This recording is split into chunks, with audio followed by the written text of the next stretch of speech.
Welcome back to class. And today in lesson 4, the reality of tax increases, I want to share with you the current and historical reality about the economic health of our country. Why? Well, the reality of our retirement is that our country's economic health affects our retirement financial health, right? Let me say it another way using a simple example.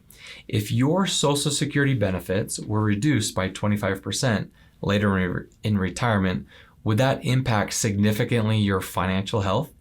If your Social Security income was $1,000 and it was reduced to $750, I think it would. Or if Congress doubled the tax rates in order to balance our national budget, would that impact significantly your financial health? Well, of course it would. So bear with me as we consider this topic. I promise you that it will be very beneficial as you understand this topic and then apply it to your own retirement finances. So here's a few things to consider as we start off this lesson.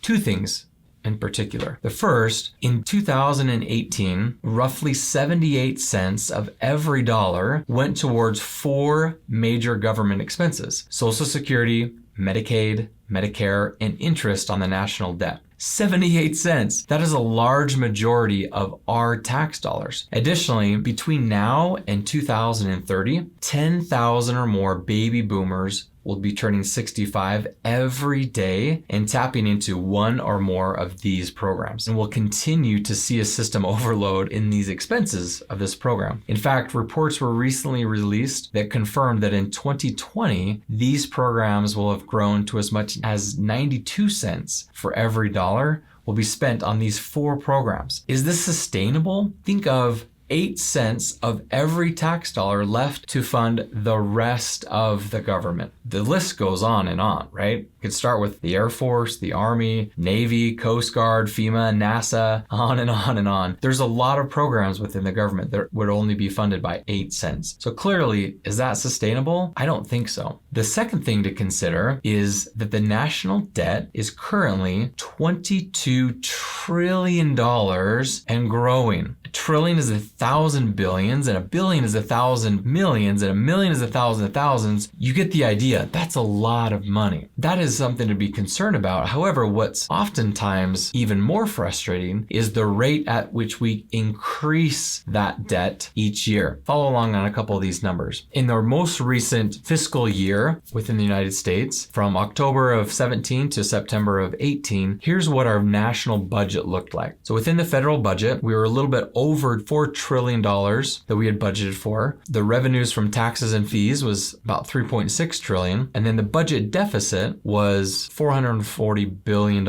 meaning we knew inside of the budget for 2018 that we were going to go over our budget by $440 billion. What was the plan on how to pay for that? They were just going to go out and get more debt on borrowed money. So that was the budget. The actual expenses differed quite a bit. So let's look at those numbers. $4.2 trillion were our actual expenses. Our actual revenues was slightly less at $3.3 trillion. So both of those together, our actual deficit or new debt was $890 billion in 2018, nearly double what we thought we were going to add to the national deficit. Well, let's fast forward a year and look to see how we're doing so far. Projected for 2019, our expenditures were increased naturally from before, $4.5 trillion, and our revenues at $3.4 trillion, with a deficit, albeit a planned deficit, of a little bit over $1 trillion, and to be paid by borrowed money. Into 2019, we're already planning on going another $1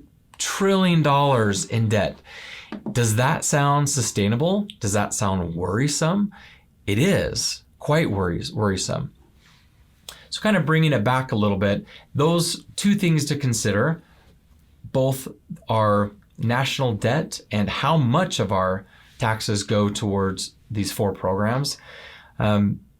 What do we do to solve that? What is the solution here? I want to share with you a little bit of a simplified example to start to work towards a plausible solution. So to do that, let's bring it home a little bit to something that we understand and relate to, which is our personal finances. Essentially, if this problem was our personal finances, there's 4 possible solutions that we can work towards to solve that problem. And those four are: we could spend less, we could earn more, or we could borrow more, or we could file for bankruptcy. So any of these four would help us work towards improving our financial health. Let's take it a couple steps further. Inside of our personal finances, what are some of the activities, or what would that look like to do any of those four? This first one, spend less. What would you do? Possible options would be you could eat less, or you could travel less, overall spending less, right? If you needed to earn more in our personal finances, what might that look like? You could get another job or continue to work past your desired retirement years. You could maybe go down to the basement and sell all of your souvenirs or antiques, essentially raising more money for your family household. For borrowing more in your personal finances, you could get another credit card or max out the one you have, or get another loan to finance or pay for some of your additional deficits or expenses. You could file for bankruptcy, cancel out some of your debts. That's always an option. Now let's kind of bring it back to the government finances and where we're at. What options might there be for our government? Here you can see a few of the options. You could spend less, right? Well, we just talked about the four major expenses within our economy or our budget are Social Security, Medicaid, Medicare, and interest on the national debt. So that might look like reduced Social Security payments, reduced Medicaid payments for the poor and the indigent, or less Medicare benefits. You can't really spend less on our interest on our national debt unless we artificially hold interest rates low, so we pay slightly less. For the government earning more, you could increase taxes. Income tax is the primary revenue generator for our country, so for our government earning more, we could increase taxes. For us to borrow more, essentially what we've been doing over the last several years has been adding debt or increasing our debt, which is the problem that we're trying to solve in the beginning. This fourth option of bankruptcy, and it is an interesting one, could we possibly stop paying interest on our national debt? If we did, it would devalue the dollar and cause our world economy to start crashing down. Not paying on our debts is not really a plausible option. None of these options are attractive or exciting,